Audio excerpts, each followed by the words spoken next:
మంత్రి కొండా సురేఖపై నటుడు నాగార్జున దాఖలు చేసిన పిటిషన్పై నాంపల్లి కోర్టు విచారణ చేపట్టింది. గతంలో నాగార్జున ఫ్యామిలీపై కొండా సురేఖ అనుచిత వ్యాఖ్యలు చేశారు. దీనిపై కొండా సురేఖ క్షమాపణలు చెప్పారు. మరోవైపు నాంపల్లి కోర్టులో కొండా సురేఖ ఆబ్సెంట్ పిటిషన్ దాఖలు చేశారు. ఈ పిటిషన్ను మధ్యాహ్నం 2:30 వాయిదా వేసింది. రైటికా విచారణకు సంబంధించి పూర్తి డీటెయిల్స్ మా ప్రతినిధి సునీల్ అందిస్తారు. సునీల్, దాఖలు చేసినటువంటి క్రిమినల్ దావా పిటిషన్పై ఈరోజు నాంపల్లి మనోరంజన్ కోర్టు విచారణ చేపట్టింది. ఈరోజు కోర్టుకు నేరుగా కొండా సురేఖ హాజరు కావాల్సింది. కానీ ఈరోజు ముందస్తుగా ఉన్నటువంటి కొంత బిజీ షెడ్యూల్ వల్ల తాను విచారణకు హాజరు కాలేకపోతున్నట్టు కూడా తన న్యాయవాదులతో ఒక ఆబ్సెంట్ పిటిషన్ని ఈరోజు కోర్టులో ప్రొడ్యూస్ చేయడం జరిగింది.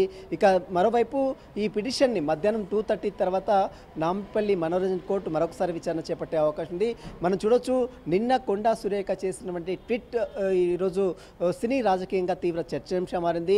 అయితే ఈరోజు విచారణ ఉన్న నేపథ్యంలో నిన్న మంత్రి కొండా సురేఖ నాగార్జునపై గతంలో చేసినటువంటి వ్యాఖ్యలు మొత్తం కూడా తాను వెనక్కి తీసుకుంటున్నాను, ఆ వ్యాఖ్యలు చేసినందుకు తాను చింతిస్తున్నాను, ఎవరి మనోభావాల్ని ఎవరి పరువుని ప్రతిష్టలను కూడా తీయలేదు, ఇక్కడ కూడా మాట్లాడలేదు. ఒకవేళ తనకు అలా అనిపిస్తే మాత్రం బహిరంగంగా తాను ఆ మాటలను వెనక్కి తీసుకుంటాను, ఈ మాటలపై కూడా తీవ్ర చింతిస్తున్నట్టు కూడా నిన్న మంత్రి కొండా సురేఖ ట్విట్టర్ వేదిక ద్వారా తమ సమాచారాన్ని అందించింది. ఇక ఈరోజు హీరింగ్లో మరి నాగార్జునకు సంబంధించిన న్యాయవాదులు కూడా మధ్యాహ్నం తర్వాత హాజరైన తర్వాత దీనిపై ఎలాంటి నిర్ణయం ఒకవేళ కాంప్రమైజ్ అవుతారా లేదా కొండా సురేఖ చేసిన వ్యాఖ్యలపై క్రిమినల్ దావా ఖచ్చితంగా చర్యలు తీసుకోవాలని వేసిన నేపథ్యంలో దానిపై కోర్టు మరి ఎలాంటి నిర్ణయం తీసుకున్నది మాత్రం మధ్యాహ్నం 2:30 తర్వాత క్లారిటీ కూడా వచ్చే అవకాశం. ప్రస్తుతం అయితే ఈ విచారణ ఈరోజు ఉదయం స్టార్ట్ అయినటువంటి విచారణ ఆబ్సెంట్ పిటిషన్ దాఖలేసింది. మధ్యాహ్నం తర్వాత ఈ పిటిషన్ని పాస్ ఓవర్ చేసిందండి.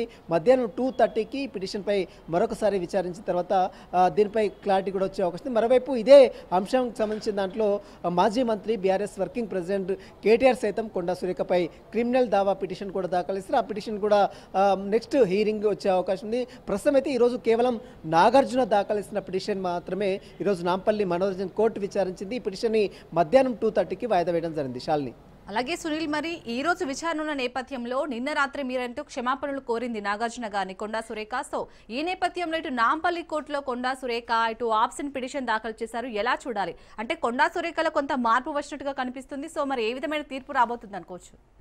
ఖచ్చితంగా మనం చూడొచ్చు, ఈరోజు కేసు హీరింగ్ ఉన్న నేపథ్యంలో నిన్న మంత్రి కొండా సురేఖ చేసినటువంటి ట్విట్ సినీ రాజకీయంగా తీవ్ర చర్చనీయాంశంగా మారింది. అయితే ఇదే అంశము గతంలో కేసు పెట్టక ముందు చేస్తుంటే బాగుండే అనేటువంటి అభిప్రాయాన్ని సినీ వర్గాలు అదేవిధంగా సామాన్యులు కూడా కొంత అభిమానులు కూడా కొంత చర్చ కూడా జరిగినటువంటి పరిస్థితి.